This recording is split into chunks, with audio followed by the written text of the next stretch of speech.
Selamat siang, eh, mahasiswa, rekan-rekan teknik mesin FTMD ITB.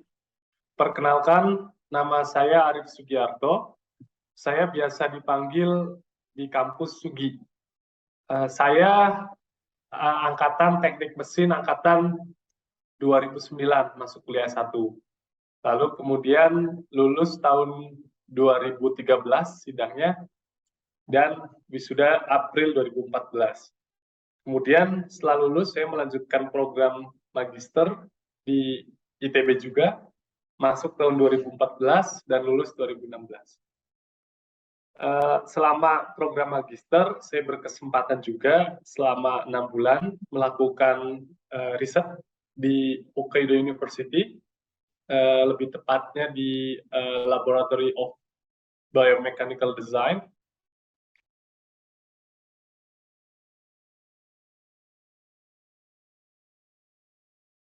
Saat ini saya tergabung di kelompok keahlian perancangan mesin. Lebih spesifik lagi, riset saya banyak mengenai topik biomekanik, karena saya saat ini juga tergabung dengan kelompok riset biomekanika yang terdiri dari Pak Andi, Pak Tata, Pak Sandro, Pak Satrio, dan Pak Ferry. Topik-topik yang sudah dilakukan oleh mahasiswa di pembimbingan saya, diantaranya itu terkait dengan customized manufacturing yang dilakukan oleh angkatan 2018, ada 2 mahasiswa. Yang pertama yaitu customize untuk soket prostetik, di mana customize ini karena untuk subjek tertentu dilakukan 3D scanning. Dari 3D scanning itu kemudian diimport modelnya menjadi 3D model, lalu kemudian dari 3D model yang sudah dilakukan smoothing, kemudian dilakukan proses additive manufacturing dengan cara 3D printing. Itu yang salah satu customized manufacturing untuk perangkat prostetik, yaitu khususnya untuk soket prostetik.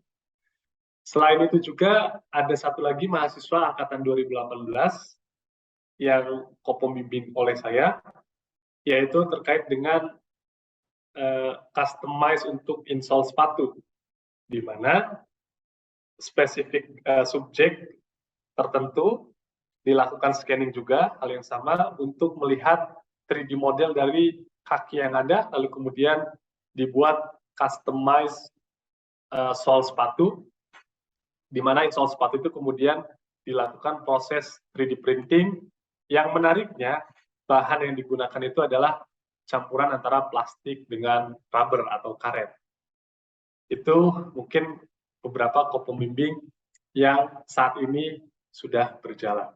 Selain itu juga saya membimbing terkait dengan topik-topik terkait dengan gain analysis dan juga pengembangan produk lainnya.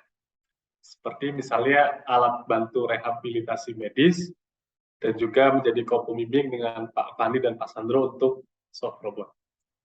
Hal lainnya juga, saya membantu di Pusat Pengembangan Teknologi Industri Kereta Api bersama juga dengan Pak Yunendar, terutama dalam pengembangan produk-produk untuk perkeretaapian. Yang sudah dilakukan yaitu terkait dengan pengembangan roller rig. Itu sudah riset itu sudah dimulai oleh angkatan 2017 dan juga sudah menghasilkan satu produk yang cukup baik, saya pikir. Jadi bagaimana pengembangan produk yang dapat dimanfaatkan khususnya untuk industri perkeretaapian.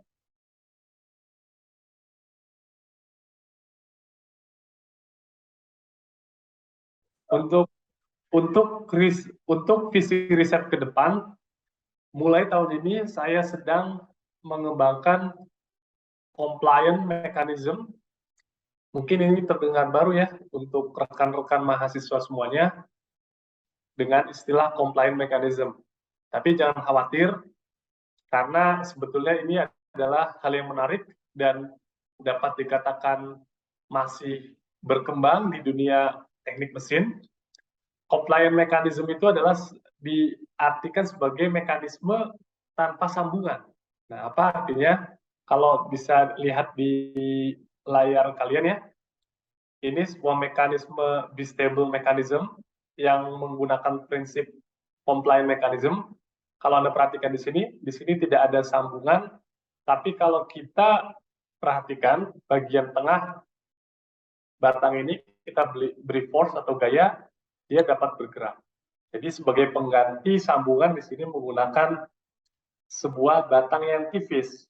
Batang yang tipis yang fungsinya untuk mengatur kekakuan agar batang yang di tengah mampu bergerak sesuai dengan arah yang diinginkan.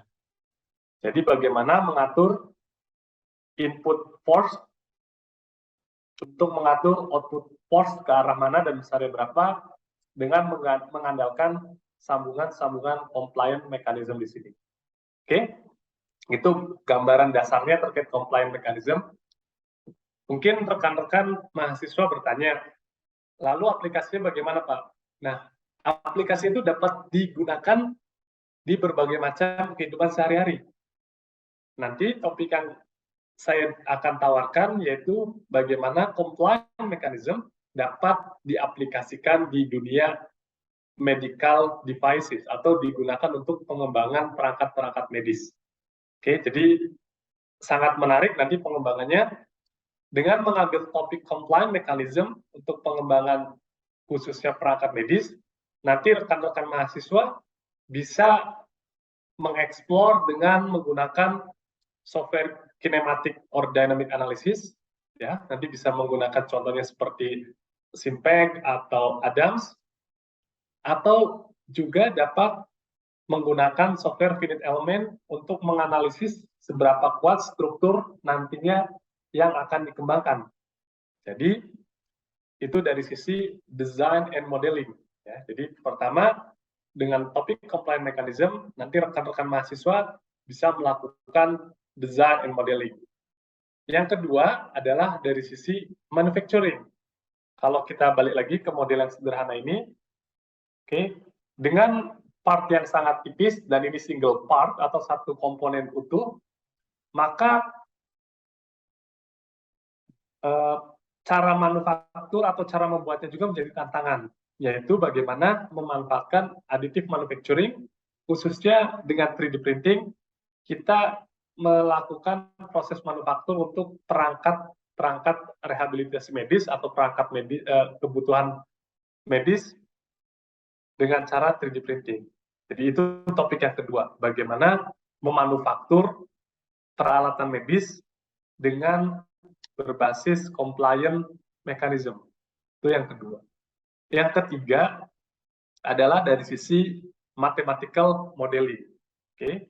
Kalau rekan-rekan masih ingat dulu pelajaran Kidin, ketika ini menggunakan sambungan join, mudah mencari titik instantaneous center atau titik polnya. Ya, titik polnya. Nah, kalau dengan compliant mechanism, tentunya nanti matematikanya lebih menyenangkan lagi. Jadi bagi yang suka matematika, pemodelan compliant mechanism itu juga sangat menarik. Kurang lebih gambaran topik ke depan terkait dengan compliant mechanism itu 3 poin tersebut. Dari sisi design and modeling, bisa menggunakan perangkat lunak untuk finite element ataupun kinematic and dynamic analysis. Dari sisi manufacturing bisa memanfaatkan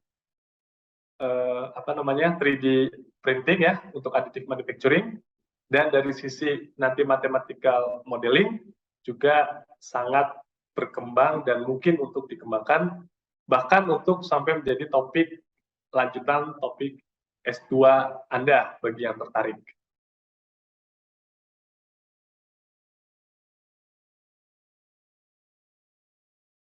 Oke, sebagai penutup kepada rekan-rekan mahasiswa khususnya angkatan 19 ya dan angkatan mungkin beberapa masih angkatan 18, 17 dalam mengerjakan TA, semoga kalian tetap semangat. Kunci selesai mengerjakan TA itu ada di diri kalian masing-masing. yang perlu dilakukan setelah kalian memilih topik tugas akhir adalah menyukai apa yang sudah Anda pilih. Oke, karena dengan Anda suka, Anda senang, maka Anda juga bersemangat untuk mengerjakan tugas akhir itu sampai dengan selesai. Oke. Satu hal juga, bahwa nanti ketika Anda sudah lulus, setidaknya orang tua Anda akan bahagia. Oke, jadi mungkin itu membahagiakan orang tua atau orang-orang yang Anda cintai dengan cara Anda menyelesaikan tugas akhir, bisa jadi itu motivasi Anda untuk menyelesaikan tugas akhir. Boleh Anda tidak bersemangat atau boleh Anda down dalam mengerjakan tugas akhir. Yang terpenting adalah bukan Anda down, tapi bagaimana Anda bisa bangkit lagi ketika Anda stuck atau tidak bisa berprogres dalam mengerjakan tugas akhir. Yang terpenting tetap jaga komunikasi antara kalian ya rekan-rekan mahasiswa dengan dosen pembimbing masing-masing ya. Jangan sampai tiba-tiba ada mahasiswa tugas akhir lalu kemudian menghilang, malah mencari atau malah dosen pembimbingnya mencari mahasiswa tersebut.